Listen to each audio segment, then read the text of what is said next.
Donc écoutez, c'est parti. Je vais scroller. Moi, j'ai essayé de pas me spoiler. J'ai regardé juste les tout premiers pour essayer de voir un peu quel type de contenu il y avait sur les Reddit échecs, et ça avait l'air assez rigolo. Le pion avec le plus haut pourcentage de promotion, statistiquement, c'est le pion A qui a le plus haut pourcentage de promotion. C'est quand même hyper intéressant, ça veut dire que globalement, les gens, que ce soit avec les noirs ou avec les blancs en plus, c'est ça qui est drôle, c'est plutôt le pion A qui fait promotion. En fait, je pense que c'est ça la raison. À mon avis, le pion A, s'il va plus souvent à promotion que le pion H, c'est parce qu'il est sur l'aile dame, et du coup, en général, les dames, elles sont échangées au cours du jeu et tout ça. Donc dans plein de parties, on se retrouve avec les rois qui sont plutôt là, et souvent le roi, il fait même petit roc, donc il se retrouve sur son aile, bien de son côté, donc sur la case G, et donc il y a beaucoup plus de promotion du côté gauche, enfin du côté A de l'échiquier. À mon avis, c'est réellement ça. Found some action while traveling, Santiago de Chile. Moi, ça j'aime trop. En fait, j'ai trop envie de voyager et de rencontrer, juste de trouver des endroits comme ça où il y a plein de monde qui joue aux échecs en extérieur, de juste me poser, jouer avec des gens random, genre typiquement à New York. Je suis dégoûté parce que je suis allé à New York et je sais pas pourquoi, à ce moment-là, j'ai pas pensé à essayer d'aller jouer avec les gens à Central Park, alors que j'aurais juste dû, c'est un peu un rêve que j'aurais dû essayer d'accomplir, parce que c'est un truc, tu le vois dans tous les films, les gens qui vont jouer aux échecs à Central Park, donc j'aurais clairement dû essayer, mais je l'ai pas fait, et en même temps j'étais assez pressé pendant ce séjour à New York, mais je pense que franchement ça aurait valu le coup.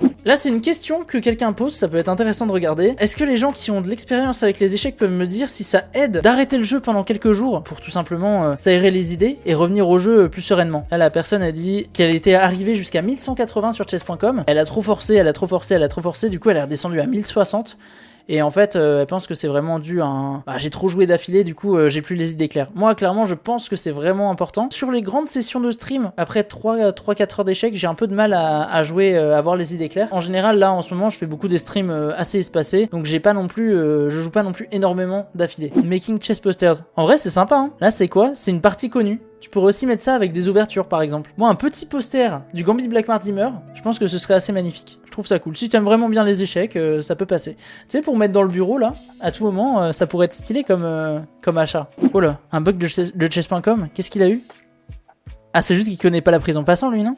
Il connaît pas la prise en passant. C'est un débutant qui arrive sur le jeu et qui dit bah là, je comprends pas. Soit je suis en train de péter un plomb, ou alors chess.com a bugué, mais il a pris mon pion alors qu'il a même pas été sur la bonne case. Ça, c'est trop drôle. Les débutants qui, même parfois, il y en a qui passent sur le stream. Quand je fais une prise en passant et qui comprennent pas, ils sont en mode mais qu'est-ce que c'est? C'est de la magie. Et ça, c'est vraiment le coup qui ne semble tellement pas logique quand t'es débutant. C'est vraiment le dernier coup que tu apprends, je pense. Hyper Bullet. Et le Hyper Bullet, c'est n'importe quoi. Hein. Moi, déjà, en boulette, je trouve que je fais n'importe quoi, j'arrive pas à jouer. Hyper Bullet, c'est 30 secondes par joueur. Non, mais c'est bon, toujours plus. Vous voulez jouer avec du temps négatif ou c'est comment? Genre vraiment, à la limite, là, t'en arrives à de l'optimisation au point où ta fenêtre de jeu, tu essayes de la réduire au maximum pour que tu puisses faire les mouvements de souris les plus court possible. On en arrive à ce stade-là, je pense, en hyper boulette. Moi, c'est toujours une strat, je vous le conseille. En boulette, ça peut être intéressant. Plus vous réduisez la taille de votre échiquier sur chess.com, plus vos mouvements, ils sont courts, et donc plus vous pouvez jouer vite. Pourquoi toutes les parties d'échecs ne sont pas les mêmes?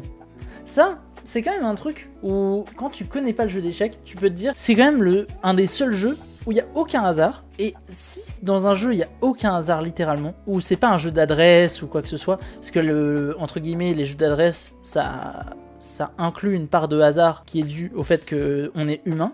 Là, aux échecs, si tu veux faire ta prise de décision, si tu as le temps de faire ta prise de décision, enfin tu peux faire des coups tout le temps qui sont supposés être les meilleurs.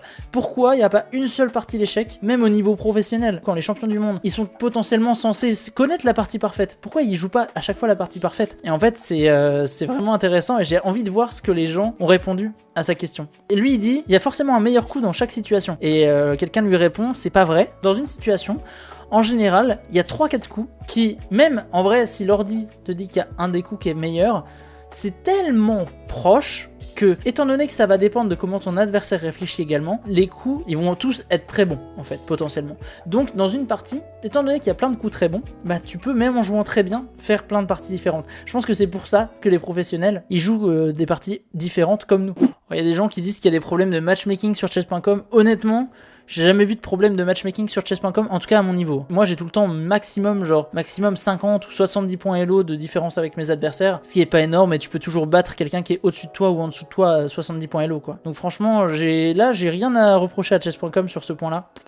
Il y a des gens qui ragent, mais je trouve pas ça frustrant du tout, contrairement à ce qu'il dit. Il y a eu un bug en 2018 sur Lichess qui permettait aux pions de faire promotion roi. Ça, c'est quand même incroyable. Le moment où ton pion, ou le site d'échecs sur lequel tu es, il te propose promotion roi, c'est quand même incroyable.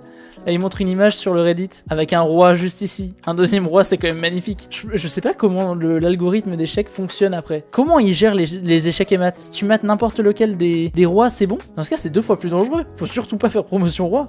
Automated chessboard. Moi, j'ai déjà vu plusieurs échiquiers automatiques. Donc, par exemple, liés à chess.com. Ça, vraiment, faut pas hésiter à me le dire si vous en avez déjà vu. J'ai déjà vu des crowdfunding par exemple qui lançaient des jeux d'échecs réels qui se connectaient à chess.com pour pouvoir jouer. Et en fait, je me dis, mais comment ça peut fonctionner? Il va pas bouger ta pièce tout seul. Ça pourrait fonctionner hein, avec un système d'aimant éventuellement, je sais pas. Mais il va pas bouger ta pièce tout seul. Moi en vrai, c'est mon rêve. Hein. Si ça existe, réellement. Donc n'hésitez pas à me le dire si vous avez déjà entendu parler de ça. Mais si ça existe, un vrai jeu d'échecs sur lequel tu peux jouer pour jouer en ligne, mais c'est un plaisir absolu. Enfin franchement je pense que j'essaierai de me l'acheter ou je verrai. Enfin ça dépend du prix parce que si l'échiquier coûte 1500 balles, on va peut-être se calmer. Mais Et ils disent qu'en fait souvent c'est des scams. C'est vrai que moi j'ai déjà entendu parler de ça.